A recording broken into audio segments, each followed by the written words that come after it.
അയ്യോ ഏട്ടാ ഇത് എന്ത് പറ്റി? ഒന്നുമില്ല. അയ്യോ നന്നായിട്ട് കിട്ടിയ ലക്ഷണം ഉണ്ടല്ലോ. വിഷമിക്കണ്ട. ലാത്തിയുടെ ചൂടറിഞ്ഞ തുണക്കുട്ടന്മാർ രാഷ്ട്രീയത്തിലേറെ ശോഭിക്കും. എതിരാളികളെ ലാത്തി കൊണ്ട് അടിച്ചൊതുക്കിയും ചിലർ രാഷ്ട്രീയത്തിൽ വല്ലാതെ ശോഭിക്കുന്നുണ്ട്. പക്ഷെ അതൊന്നും അത്ര ശാശ്വതമല്ല. Every dog has a day. ഞാൻ മകനെയാണ് ഉദ്ദേശിച്ചത്. നീ ഇരിക്കെ, ഞാൻ വിളമ്പാ. ഓ എനിക്ക് വേണ്ടമ്മാ, ഇത് VIP കളുടെ ടേബിളല്ലേ, ഇവിടെ ഇരുന്ന് കഴിച്ചാൽ അങ്ങോട്ട് ഇറങ്ങില്ല. എനിക്കുള്ള വിഹിതം ഞാൻ അടുക്കള പോയി കഴിച്ചോളാം. ജീവിതകാലം മുഴുവൻ നിനക്ക് അടുക്കളയിൽ കിടന്ന് ഇറങ്ങാനാ യോഗം. ഓ എനിക്കത് മതി. എന്തായാലും ഞാൻ നിങ്ങളുടെ ഗ്രൂപ്പ് ഓഫീസിന്റെ തിന്നാലല്ലോ വന്ന് നിറങ്ങണത്. എന്നെയും എന്റെ ഗ്രൂപ്പിനെയും പരസ്യമായിട്ട് അവമാനിക്കുന്നവനെന്തിനാ ഞാൻ കഷ്ടപ്പെട്ടുണ്ടാക്കണ എന്റെ വീതം കഴിക്കാൻ ഇങ്ങോട്ട് കെട്ടിയെടുക്കണത്? മക്കള് കഴിക്കുന്നതിന്റെ കണക്ക് ഞാൻ പറയൂടി, രാവിലെ ഇറങ്ങുമല്ലോ കഞ്ഞിമുക്കിയ ഡ്രസ് ഇട്ടുണ്ട്, അതിലും വേണം എന്റെ അതെ എല്ലാം സർക്കാരിനെ വെട്ടിച്ചുണ്ടാക്കുന്നതല്ലേ. സർക്കാരിന്റെ കാശ് എന്ന് പറയുന്നത് ജനങ്ങളുടെ കാശാ, അതിൽ എനിക്കും അവകാശമുണ്ട്. നീ അടുക്കളയിലേക്ക് പോയി ഭക്ഷണം കഴിക്കും. ഉപദേശിക്കുകയാണെന്ന് കരുതരുത്. ജീവിതത്തിന് ഒരു ലക്ഷ്യമൊക്കെ ഉണ്ടാവും, എന്നിട്ട് ആ ലക്ഷ്യത്തിന് വേണ്ടി പരിശ്രമിക്കണം. നല്ല ഉപദേശം. ഇരിക്കുന്ന ആളോട് ചെന്ന് പറയാം. പോത്തിനോടാണോ വേദം ഓതുന്നത്? ഞാൻ ഇത് ഉദ്ദേശിച്ചത് മകനെയാ. അച്ഛനെ ഉദ്ദേശിച്ചാലും വലിയ കുഴപ്പമൊന്നുമില്ല. നിങ്ങളൊന്നും മിണ്ടാതിരിക്കെ. അച്ഛൻ അവന് വഴക്ക് പറയുന്നതിൽ എന്താ തെറ്റ്? അവന് ഞങ്ങളുടെ കൂടെ നിന്നൂടെ? എവിടെ നിൽക്കാനാ? എനിക്കെതിരെ ആഞ്ഞടിക്കാനാ മുഖ്യനവനെ കരുവാക്കിയിരിക്കുക. ആരോപണം ഞാൻ നിഷേധിക്കുന്നു. ഇവൻ എന്റെ മോൻ തന്നെയാണോ അതോ മുഖ്യറ്റം? ആ ചോദ്യം ലക്ഷ്മി തീറ്റ കഴിഞ്ഞ ഇറങ്ങി പോരുന്ന.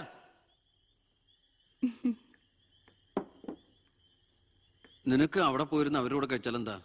എനിക്ക് അവരോട് ഇരുന്ന് ശരിയാവില്ല ഏട്ടാ. അവരൊക്കെ വലിയ വലിയ കാര്യങ്ങളെ പറയണേ, എനിക്കതൊന്നും മനസ്സിലാവില്ല.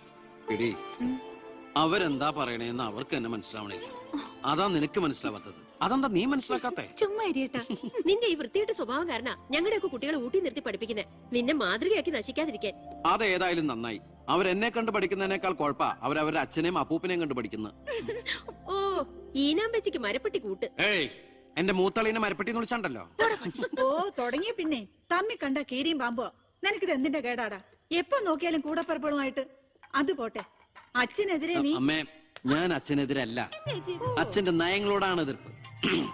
അച്ഛന്റെ രാഷ്ട്രീയ നേട്ടങ്ങൾക്ക് വേണ്ടി അച്ഛൻ കാട്ടിക്കൂട്ടുന്ന നെറുകേടുകൾക്കെതിരെ ഞാൻ അറിയാതെ ചോദിച്ചു പോവുകയാണ്. ചോദിച്ചു പോണ്ട, അവിടെ ഇരുന്ന് കഴിക്കേ. പറഞ്ഞ പോലെ കഴിച്ചിട്ട് പോവാം. എടാ, നിന്റെ അച്ഛൻ എത്ര നെറുകേട് കാണിച്ചാലും അങ്ങേര് കഷ്ടപ്പെട്ടുണ്ടാക്കണതല്ലേ നീ ഇപ്പൊ കഴിക്കണത്. അത് മാത്രം പറയരുത് അമ്മേ. അമ്മേ, ഞാൻ കഴിക്കണത് അമ്മയ്ക്കുള്ള കഞ്ഞിയുടെ ഒരു വിഹിതമാണ്. എനിക്കൊരു നല്ല കാലം വരുമ്പോ ഞാൻ ഈ കഞ്ഞി മുഴുവൻ അമ്മയ്ക്ക് ചോറായിട്ട് തിരിച്ചു തരും. അതുവരെ എന്റെ വയറിനൊരു ലോട്ട്. എനിക്കും എന്റെ ജീവൻ നിലനിർത്തണ്ടേ അമ്മേ.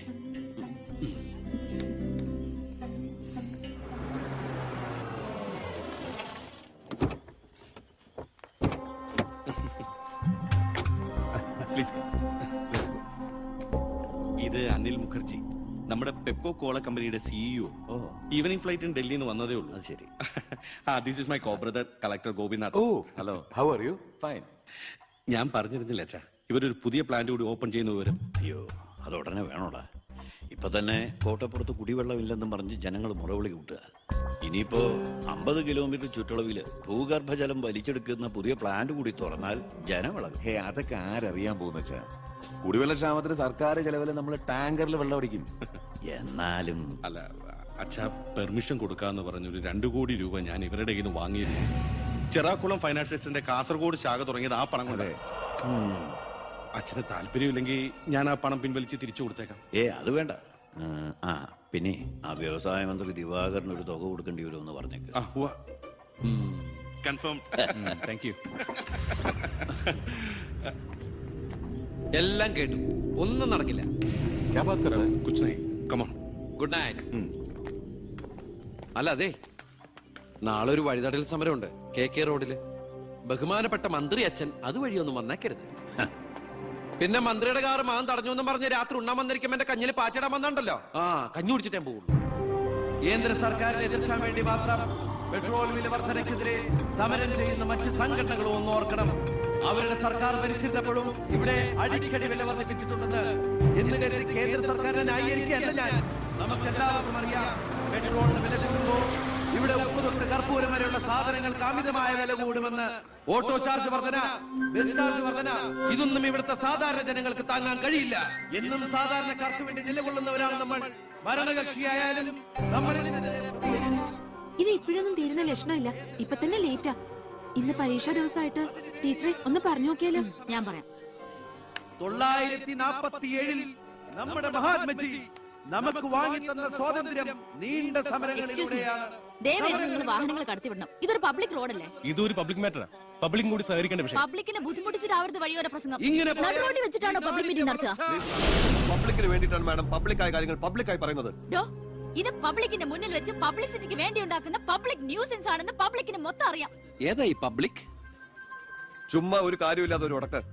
ഒരു കാര്യമില്ലാണ്ട് ഉടക്കാൻ പെങ്ങളെന്താ പ്രതിപക്ഷ നേതാവിന്റെ മോളാണോ? എന്താ പെങ്ങളുടെ പ്രശ്നം?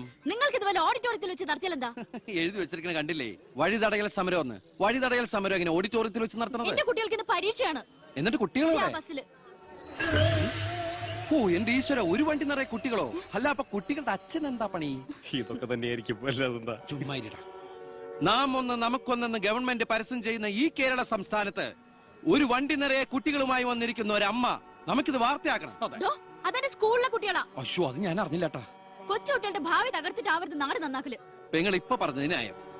ഇന്നത്തെ കുട്ടികളാണ് നാളത്തെ പൗരന്മാർ. അവരാണ് ഇന്ത്യയെ നയിക്കേണ്ടവർ. ആ പൗരന്മാർക്ക് വേണ്ടി ആ വണ്ടി ഒന്നോട് കടത്തി വിടറാ. അങ്ങോട്ട് ചെല്ലു. പെങ്ങൾ അങ്ങോട്ട് പൊക്കോളൂ. അപ്പോൾ ഞാൻ പറഞ്ഞു നിർത്തിയ ഇതുപോലുള്ള സമരങ്ങൾക്ക് ജനപിന്തുണയുണ്ടാകണം. ഒറ്റക്കെട്ടായിട്ട് നിന്ന് പോരാടണം. പ്രിയപ്പെട്ട നാട്ടുകാരെ, ഞാൻ പറയുകയാണ്, ഞാൻ ചോദിച്ചു പോവുകയാണ്. പ്രിയപ്പെട്ട നാട്ടുകാരെ, ഞാൻ പറയുകയാണ്, ശ്രീമതി ഇന്ദിരാഗാന്ധി ഇവിടുത്തെ പ്രധാനമന്ത്രിയായിരുന്നപ്പോൾ.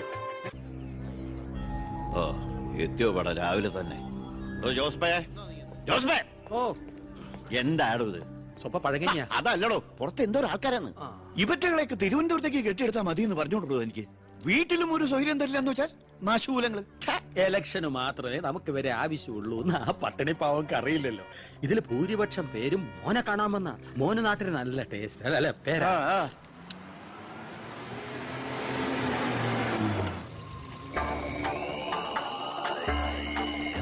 വെണ്ടർ ചാണ്ടിയല്ലേ വരുന്നത്? കാശ് എത്ര ഉണ്ടെങ്കിൽ എന്താ വെണ്ടർന്നല്ലേ പേര്. ആ ഞാനൊന്ന് കുളിക്കട്ടെ. കാക്ക വിളിച്ചാ കൊക്കാവും. ഞാൻ ചാണ്ടിയ ഉദ്ദേശിച്ച. അയാളോട് മാത്രം അകത്തേക്ക് വരാൻ പറ. ബാത്റൂമിലോട്ടോ.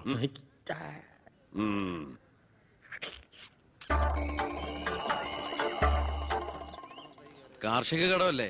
അതെ, ജപ്തി ചെയ്യില്ല. ഗഡുക്കളായിട്ട് അടയ്ക്കാനുള്ള വഴിയൊക്കെ ഞാൻ ശരിയാക്കി തരാം. അമ്മ പോക്കോളൂ. ആ ഇതാരും ചാണ്ടിച്ചനോ? 5.5 പവന കാറൊക്കെ വാങ്ങിച്ചിട്ടുണ്ടല്ലോ. കർത്താവ് തരുന്നു, ഞാനത് കൈനീട്ടി വാങ്ങിക്കുന്നു.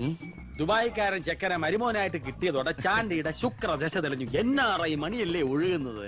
കർത്താവ് അകത്തേക്ക് എല്ലാം പറഞ്ഞു. ഞാൻ പുറത്തുനിന്ന് വന്നോണ്ട് കാശുള്ളവനെ രാജാവിനെ മുഖം കാണിക്കാൻ പറ്റൂ. എനിക്ക് അറിയില്ലായിരുന്നു മോളെ നിങ്ങൾ ആരായിരുന്നു എന്ന്.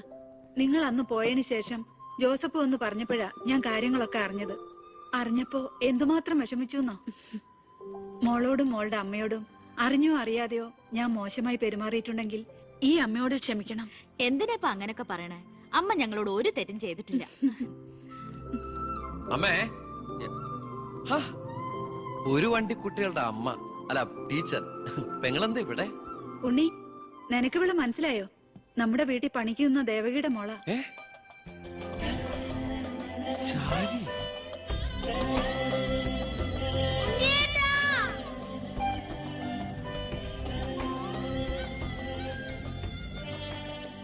ഇവളിപ്പോ കോട്ടപ്പുറം UP സ്കൂളിലെ ടീച്ചറാണെന്ന് വിശ്വസിക്കാനേ പറ്റണില്ല.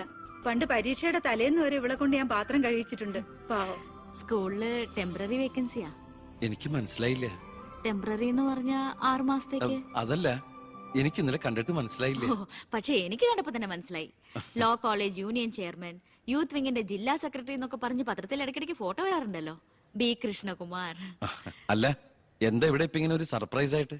ഞാൻ മിനിസ്റ്റർ ഒന്ന് കാണാൻ വന്നതാ. ഞങ്ങളുടെ സ്കൂളിലും പരിസരത്തൊന്നും കുടിവെള്ളമില്ല. ഓ, അപ്പൊ കിണറാണ് ആവശ്യം. അതിന് അച്ഛൻ മതിയാവോ? അച്ഛനെല്ലാം കൊളാക്കിയാണ് ശീലം. ഡാ, ഇവൻ അച്ഛനെ കുറിച്ച് പറയാൻ കിട്ടുന്ന ഒരവസരവും പാഴാക്കില്ല. അത്രയ്ക്ക് ഒരുമയാ രണ്ടുപേരും തമ്മിൽ. എന്നിട്ട് കിണറിന്റെ പ്രശ്നമൊന്നുമല്ല. ഇവിടുത്തെ കോള കമ്പനി അടുത്തുള്ളതുകൊണ്ടാ സമീപ പ്രദേശങ്ങളിലൊന്നും വെള്ളമില്ലാത്തെന്ന് ആളുകൾ പറയുന്നത്. ഉള്ള വെള്ളത്തിലാണെങ്കിൽ വിഷാംശവും. ഇപ്പോ ഏതോ പുതിയ പ്ലാന്റ് കമ്പനിക്കാര് തുടങ്ങാൻ പോവാന്ന്. അതോടി വന്നാ ഈ നടുക്കോടും വരൾച്ചയിലായിരിക്കും. അതൊന്ന് തടയണം. ആ വർത്തമാനത്തിനിടയില് എന്റെ അമ്മ ആരോടോ പറഞ്ഞൊരു വെറും വാക്കിന്റെ പുറത്താ ഈ വീടും ഞങ്ങളും തമ്മിലുള്ള ബന്ധം നാട്ടുകാരറിഞ്ഞത്. അതോടെ എല്ലാരും ഒപ്പിട്ട നിവേദനം കൊടുക്കേണ്ട ജോലി എന്റേതായി. കൂടെ വന്നവരവിടെ മുൻവശത്ത് നിൽക്കുന്നവര്. കയ്യില് കാശ് എത്രയുണ്ട്? കാശോ? എന്റെ അച്ഛനായതുകൊണ്ട് പുകഴ്ത്തി പറയല്ല. ഭയങ്കര അഴിമതി പേരിനാ. കോള കമ്പനിക്കാർ കൊടുത്തതിനേക്കാൾ കൂടുതൽ കൊടുക്കാനുണ്ടെങ്കിൽ കാര്യം എളുപ്പമാവും. ഡാ അനാവശ്യം പറയാതെടാ. മോളുടെ കാര്യം ഞാൻ പോയി ഇവന്റെ അച്ഛനോട് പറഞ്ഞിട്ട് വരാം. ശരി.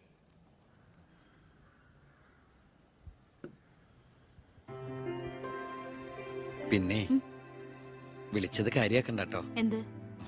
പെങ്ങളേന്ന്. ഓ അതിനെന്താ, അങ്ങനെ കണ്ടോളൂ. അയ്യോ അങ്ങനെ കാണാൻ പറ്റില്ല. എനിക്ക് ഇപ്പൊ തന്നെ 3 പെങ്ങന്മാരുണ്ട്.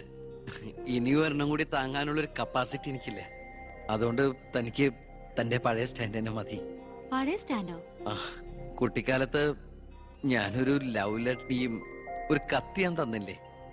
അന്നത് തമാശയായിട്ട് തോന്നിയെങ്കിലും പിന്നീട് ആ തമാശ എന്റെ കൂടെ വളർന്ന് വളർന്ന് ഇപ്പൊ നേരിട്ട് കണ്ടപ്പോ സീരിയസ് ആയി. അന്ന് ഞാൻ സീരിയസ് ആയിരുന്നു. ആ, പക്ഷേ ഞാൻ വളർന്നപ്പോ ആ സീരിയസ് എന്റെ കൂടെ വളർന്ന് വളർന്ന് ഇപ്പൊ നേരി കണ്ടപ്പോ തമാശയായി. അതെന്താ? എനിക്ക് ബുദ്ധി വെച്ചതാ. ഏയ് വെറുതെ ഒന്ന് പോടുന്ന